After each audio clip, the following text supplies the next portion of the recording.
Би Солонгос хүнч Монгол их орондоо хайртай. Суут хөгжмийн зохиолч Лувсан Жамбын мөрд оржийн гэргий далай цэцэг туулж өнгөрүүлсэн амьдрал Монгол улстай хувь заяагаа хэрхэн холбосон тухай агуу хөгжмийн зохиолчтой өнгөрүүлсэн эгэл бус амьдралынхаа талаар 1997 онд ийн хуучилж байжээ. Би Солонгос үндэстэн тодорхой хэлбэл Хойд Солонгосын Бөгдөө аймгийн Жимсөн нутгаас гаралтай.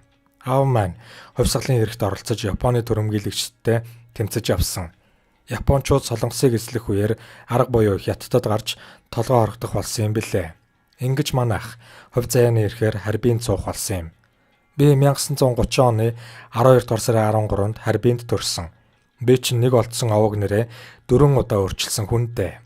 Эцэг эхээс хайрлсан нэр минь Хэ Хуа боловч хятад ханзанд оруулахдаа Ай Хуа болсон. 1938 онд Япон сургуульд орохдоо Ивэмодо Ханого нэр авсан. Хожим Монгол үнтэй анилаад Хэ Хуа нэрээ монголчилж далай цэцэг нэртэй болсон доо. Намайг багад Харбин хотод ёстой 70 жилийн хүмүүс амьдардаг байлаа. Хувьсгалаас дөрвсөн цагаан орсууд зөнхөлдөг байсан юм. Миний багнаас ядуу зүдүү байгаагүй. Аав Харбин дээр өрөнгөтэй Орос айлаас 2 өрөө байр хөлслөн авч бас хотоос зайдуу ажилчин хөсөлж цагаан будаад хараалдаг байсан юм. Ээж одоогийн яриагаар бол ганцгийн 8 үйлдвэрээс хямд торог авч хөдөө гаргаж зарна. Олсон мөнгөөрөө хувийн хувцсны үйлдвэр нээж явсан үе бий. Манайхан гэр бүлээрээ Япон нэртэй Япон паспорттой болсон.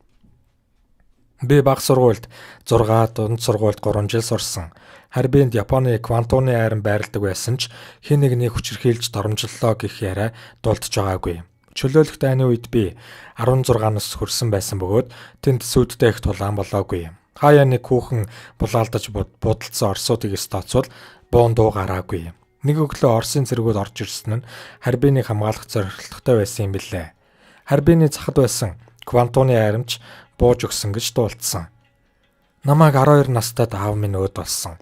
Ээж 3 хүүхдээ аваад нутгаа бараатгаар шийдэн 1946 онд Солонгосын хил дээр очисон ч Хятад улс биднийг хил гаргалгүй буцаасан. Ингээд солонгосууд бөөнөрөө Хятадын жилийн хотод амьдрах болсон. Энэ үеэс л амьдрал хүндэрсэндээ ёстой л ядарч үзээгөө үдсэн. Яагаад ч юм ээж надад ажил хийхийг зөвшөөрдөггүй байлаа. Ээж өөрөө Хятадуудын тарианы талбайд өдөржин зэрлэг зулгааж ганц юанийн орлоготой ирдэг. Түүгээр нь чимэх улаан будаан гурил баг зэрэг жан аваад давсгийн буцалгаад шүүсээр нь ам зогоондоо. Гэхдээ би тэр үеийн ядуу зүдүү амьдралдаа гонсоож явсангүй. Эцэст нь би ядуу зүдүү амьдралаас гарахын тулд ээжтэй зөрсөөр байгаад эмнэлэгт асрагчаар ажиллах боллоо. Бас ч болоогүй. Сард 25 юанийн цалин авна. Анхныхаа цалингаар ээжтэй давгүй сайн шаахаа нэгийг авч өгөхөд их л баярлаж байж үлээ. Эмнэлгийн асрагчаар сайн ажилласан тул намайг сестра болгож улмаар бага хэмжээний мэргэжилтэй болгосон юм. Залуу нас хайр сэтгэл минь намайг урд өмнө дуулж байгаагүй Монголд авчирв. Залуудаа би чинь давгүй сайн бүжгэлчдэг байлаа. Нэг өдөр нийтийн бүжиг дээр жилийн хотын соёлын ордны дарга маргааш Монгол нөхөд манай бүжгэнд оролцсон. Та бүхэн сайхан хувцаслаж ирээрэй гэж зарлав. Маргааш нь бүжгэнд ирлээ. Харбин Шанхайн цаасны үйлдвэрт мэргэжил эзэмшгээр ирсэн гих хэдэн монгол залуу бүжигт оролцов. Үсээ урт ургуулж, хойш самнасан, өргөн өмдтэй урт пижактай, Аз царайтай залуус их содон харагдж байлаа. Тэдний дунд нуруугаар намханч давхраатай алагнуудтай, Европ орхууд өрхтөө нэгэн залуу их содон харагдаж байлаа. Надтай хөл нийлж бүжиглсэн тэр залуу миний анхны нөхөр болсон банзрагч байсан юм. Бид хамт амьдрахаар шийдсэн. Намайг Монгол руу явахад олон хүн дургуутсч байв. Миний тухай бөөн яриа болж байлаа. Зарим хүн далай цэцэг баян залууд агаад гадаад явах гин гэж хүртэл ярьсан гэдэг. Би тэр бүх яриаг огтхонч тоогоогүй. Харин намайг монгол хүний эхнэр болно гэхэд Монголыг мэдхгүй хэрнээ ээж минь огтхонч дургуутсаагүй юм шүү. Гэрэлтэй батлуулах болоход банзрагчаас Монголд эхнэр хүүхдгөө гэсэн баталгаа авч ирэхийг шаардсан. Тэрээр Монголоос бичиг авчирч байж бид гэр бүл болсон юм. Ингээд л би 1958 онд анх Монголд ирээд гэр бүлийн хүнээ дагаж Сүхбаатарын цаасны үйлдвэрт очисон доо. Том хүүгээ гидсэндээ тээж Монголд ирсэн юм. Хүү инх тайван төрсний дараа жил охин их туяа минь мэндэлсэн. Аль ихнэрийн хувьд сайн байна уу, та асуу, цай уу гэдэг хэдэн үгээр Монгол хэрд сурч эхэлсэн. Гэвч миний эхний амьдрал бүтлгүй болсон доо. 1961 онд 2 хүүхэдтэйгээ Улаанбаатарт ирсэн. Нэг солонгос найзында 2 сар амьдраад Монгол улсын иргэн болж улмаар Төв шуудангийн гадаад хэлтсэд ялгагчаар ажиллах болов. Тэнд байхдаа л монгол хэлэнд арай дуртай болсон доо. Тухайн үед Төв шууданд эрлий цөөхнүүд их ажилдаг байв. Тэдэнтэй хаяа хятадаар ярихаар дарга загнадаг байж үлээ. Эхний амьдрал бүтгэлгүйтгэхэд нутаг буцъя гэж бодох үе байсан. Паспортын хэлцээр очтол та явж болно. Харин хүүхдүүд чинь Монголын иргэн тул явуулахгүй гэсэн.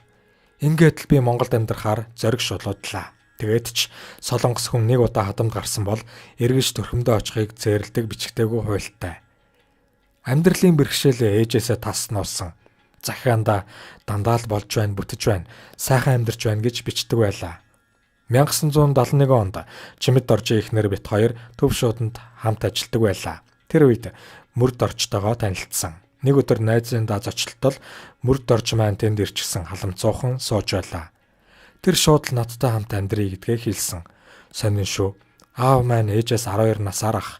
Мөрд Дорж маань надаас бас 12 насаар ах байсан. Бид сайхан амьдарсан. Гэхдээ хүний амьдрал дандаа толшиг байдаггүй.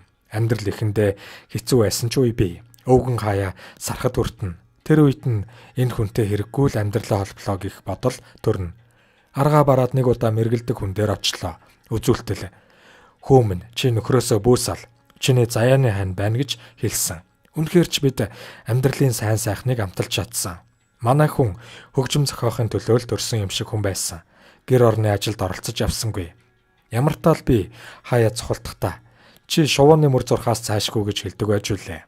Хөгжмөө гэртээ үчин. Нэг суухаараа арх амсна гэж үгүй. Ямар ч хоол хийгээд дэрэгтэн тавиад урамгүй. Түүнийг нь ойлгоод хоол идэ гэж хэлэхээс нааш өмнө нь хоол тавихаа болсон. Хэдийгээр миний өвгөн дуу цөөтөж 2-3 хундаг татгаараа бусдыг хөгжөөж наргиж чаддаг хүн байлаа. Манайхаар хөгжмийн зохиолчд бишгүүл орж ирнэ. Зарим хүн амнда нот уншиж ширээ тогшиж сууна. Харин манай өвгөн хаяа нэг төгөлдөр хуурийнхаа даралтыг дон хийлгэж сууна. Тэрбээр хөгжмөө цээжиндээ өчээд ая дан тохирж байгаа эсхийг үцэх гэж ингэдэг байсан юм. Миний зохиосон хөгжим бусдынхаас арай өөр. Чамд юу гэж тайлбарлах юм блэ гэдгсэн. Зохиол бүтээлийг хяндаг байсан үед өвгөн маань бүтээлээ батлуул хар гарна. Би хойноос нь залбираад үлдэнэ. Оройхон батлуулчихлаа гэсээр орж ирдэгсэн. Өвгөн минь намайг 2 хүүхдээ өөр ч навоглъя гэхэд тэгэлгүй яах вэ гэж дуртай зөвшөөрч байсан. Хожим намсрааж явахсныг эргий нөхрөөрөө угсныг дуулаад "Далай, чи надаар өөрийгөө өвлчихгүй юу" гэхэд нь би дуртай зөвшөөрч Мөрд Доржийн далай цэцэг болсон юм да. Тэр өөрийн дутагдлаа мэддэг хүн байлаа. Арх ууж эвгүй зан гаргасныхаа дараа "Далай өвгөн чинь хэрэг тарьчихлаа" гин. Би тэр өвгөнд нь уярна. Талигаач болохоосоо хэд хоногийн өмнө намайг дэрэгдээ суулгаад "Өвгөн чинь залуудаа чамаагаа зовоож авчтэй" гэж давтан хэлж уучлах гуйж байсан.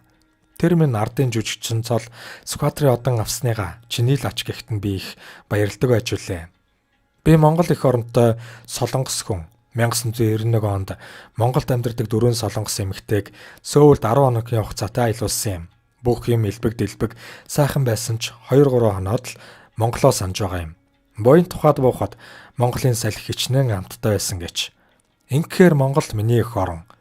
Ээжийнхээ биеийг муудлаа гэж дуулаад 1993 онд Хятадд очиж ээжтэйгээ уулзсан. Тэр бидний сүүлчийн уулзалт байлаа. Ээж минь надад гэр бүлийнхээ хүнд охиныг сайхан амьдруулсанд баярлалаа гэж дамжуулж байгааг минь заавал хэлээрэй гэж амжилан загсан юм. Би ирээд ээжийнхээ захиалсыг өвгөндөө хэлэхэд инээмсэглээд өнгөрсөн. Ямар нэгэн зүйл бодсон гэдгийг нь би мэдэрсэн дээ.